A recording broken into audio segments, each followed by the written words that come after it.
What's going on, you guys? This is RBG, aka the Random Black Gamer, bringing you another video on a video game for Transformers. And today I wanted to talk about a recent interview that was done with Hasbro CEO Chris Cox on his plans for the Transformers video games going forward, but I was kind of apprehensive about doing so because one of the things that hasn't been lost on me is the fact that I have been delivering so much news in regards to Transformers, but nothing really seems to manifest, and I would hate to be that person that gets your hopes up like that.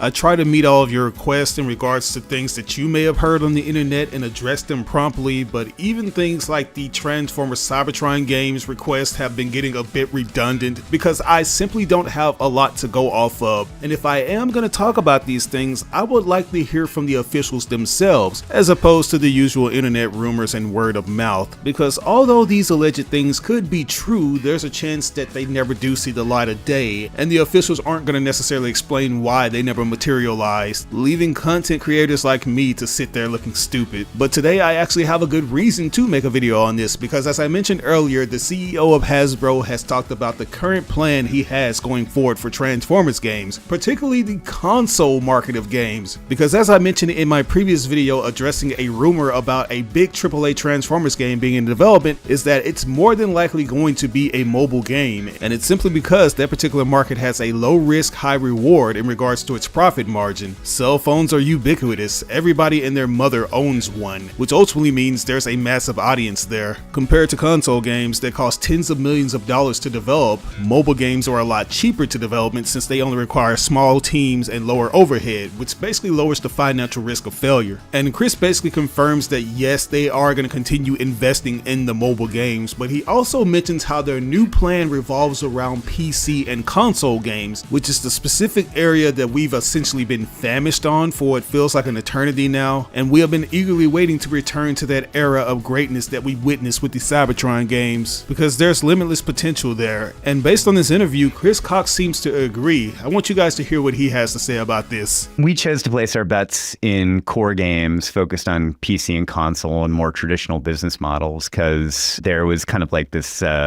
higher floor, but maybe a lower ceiling, but a much higher floor. So it was like kind of a safer bet for us. And I think players, there's always going to be demand for good games that deliver a nice 40 to 50 hours worth of content set at a fair price.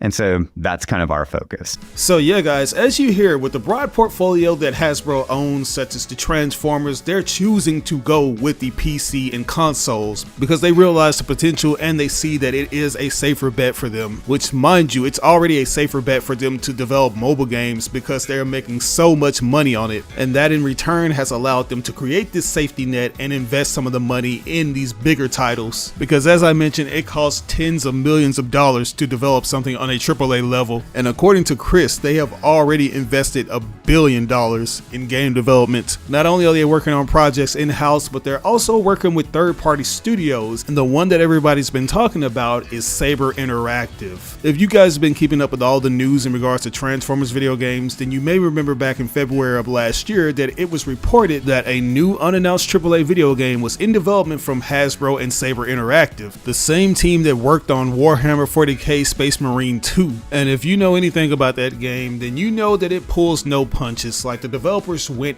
in with that particular title, and this is coming from a person who has played the game and has enjoyed it to the fullest, but isn't well immersed in the world of Warhammer 40k. But I just know that it's a love letter to the fans. There wasn't one moment when I was playing this game that I felt like, hey, you could replace this Space Marine character with Optimus Prime and it would feel perfect, because the melee combat feels incredibly heavy and weighty, with a dedicated parry system that allows players to deflect massive attacks and turn the tide of battle, things that fall perfectly in line with Transformers. And then you have that seamless blend of shooting and hacking and slashing. But the thing that stands out to me the most about this game is the fact that they have these massive swarms of Tyranids that constantly have me in awe of the sheer volume of enemies charging at me at once. Like, I kid you not, every time it happened to me, a thought popped into the back of my mind saying saying that this has to be what Transformers Reactivate would have felt like, where you have these hordes of Legion aliens coming at you from all angles. That would have been perfect, man, because the tech that Saber Interactive uses is known as the Swarm engine, which basically allows them to generate these massive and chaotic crowds of enemies. And this isn't me saying that Transformers Reactivate is the game that they're going to be picking up and continuing where the last developers left off, but I honestly feel like it would be the perfect title to do so. Something worth noting is that this rumor started to surface a month after it was announced that Reactivate was cancelled, so it's not necessarily out of the realm of possibility that Hasbro actually sent the project over to Saber Interactive to pick up where Splash Damage left off. It definitely wouldn't be the first time, since the development for Transformers Reactivate had previously shifted from certain affinity, and given the fact that we just saw The Last Ronin, a game that we thought was dead and quietly cancelled by its previous developer, picked up by a new one, I would say that the chances are high for the same thing to occur with Reactivate. But we'll just have to wait and see. Like I said, we don't even know what this AAA game is that they're working on. But anyways, since we're on the topic of Transformers Reactivate, I wanted to talk about the type of game that we're actually going to be getting, because even though it's said to be a AAA game that's most likely going to be on consoles, it still yields an air of uncertainty on what type of game this is going to be. Is it simply going to be a AAA game, or is it going to be much more? Maybe something more nefarious, such as a live service game? Because if you were following all the news leading up to the cancellation of Reactivate, it was highly rumored to be a live service online multiplayer game, which was ultimately why it was scrapped, because there was no clear creative vision on where to take it or how to implement monetization elements. And if Transformers Reactivate launched in that state, then it would have been a complete and total disaster. Because one thing that live service games have been widely criticized for is that they frequently treat games as a never-ending job rather than an entertainment experience. Progression is often tied to time challenges that force you to play in specific ways rather than playing in the way that you want to play it. And they require daily or weekly logins to earn rewards, turning what should be a relaxing and enjoyable hobby into a tedious, time-consuming grind. So in essence, they're basically designed to monopolize your time as well as your money. And because these developers and publishers know that they can continuously patch live service games, titles are frequently rushed to the market in a buggy and bare-bones state, and players are often asked to pay full AAA prices to essentially act as a beta tester for a game that's most likely not even going to be polished upon arrival. That was the biggest thing that I was dreading about Reactivate. Like, I knew that I was at least going to be receiving a good looking game in regards to its aesthetics and overall design, but the actual experience was going to leave a lot to be desired because of all the monetary live service practices. But it looks like we won't be having to worry about that for the foreseeable future when it comes to Transformers games going forward, because according to Chris Cox, the juice just isn't worth the squeeze. As you guys know, a lot of money goes into development of live service games. We're talking hundreds of millions of dollars, and sometimes they aren't guaranteed to get that money back. And Chris just sees it as a waste of time and resources. I want you to take a look at what he has to say about this. You can invest $100 million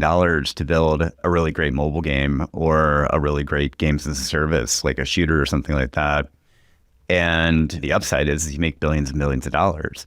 But how many people achieve that upside? It's very low single-digit percentages, if even. Yeah. The downside is you don't make anything back, and it's basically a wash. So yeah, guys, you've heard it from the man himself. The CEO of Hasbro just doesn't believe that it is a good idea to do live service games, because while there is a high profit margin, there is a very high probability that you will fail and you will just end up in the hole in regards to all the money that you spend on these things. Like, we got to be honest here. We've seen some of the biggest juggernauts within the gaming industry try to take a shot at making a successful games as a service title, only to fall flat on their faces, because gamers can see from a mile away that their main incentive is to make money as opposed to make a good game. And don't get me wrong, every company wants to make money, but you have to prioritize quality before you can actually start rolling in that good dough. As Chris has stated in this video, yeah, you might not see those big returns that you will see with a live service game, but hey, if you invest a little time in that and you give it to a talented team, then you will see some good results. You'll make some good money. Companies always look at Grand Theft Auto 5 as inspiration, but they always forget that Grand Theft Auto 5 did not start off as a live service game. It started off as a story-driven single-player game with multiplayer components, and it eventually evolved into the successful live service game that it is today. So even if you plan on making this the latter, then you should at least prioritize those main elements, which are going to be good story, good gameplay, and good functionality first, before you even decide decide to go the live service route. But anyways, I just wanted to make this video for you guys because it felt like a very interesting topic to cover. Like I said, it's good to hear from the actual officials as opposed to just hearing that online rumor that we talked about for a little bit only to forget about it later and it never manifested into anything.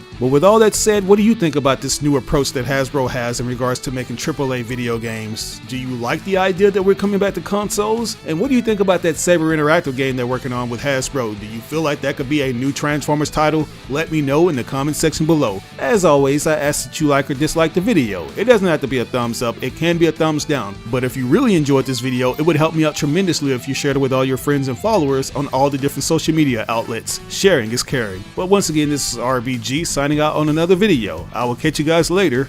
Peace out.